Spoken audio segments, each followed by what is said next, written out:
Баршаңызға сәлем, сіздермен бірге Гүлфия. Бүгінгі видеода YouTube каналдың сілтемесін өзгертуді көрсетемін. Міне менде бұл менің екінші YouTube каналым. Бұл жерде мен өзгертіп қойғанмын, яғни Гүлфия Чинтемирова деп тура YouTube каналының атымен өзгеріп тұр.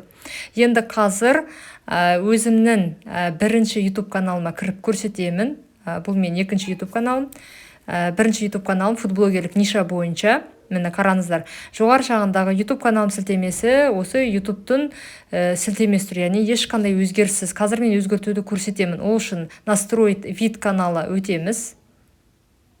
Основные сведения. Төмен жағында URL канала деп жазылып тұр, я.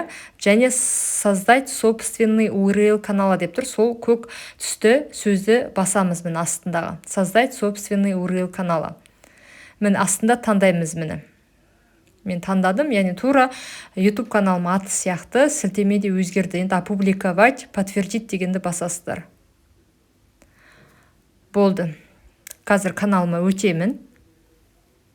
Мені YouTube каналым сілтемесі өзгерді. Сіздер де тура осылай өзгерте аласыздар. Егер видеом пайдалы болса, каналыма тіркелуді ұмытпаңыздар.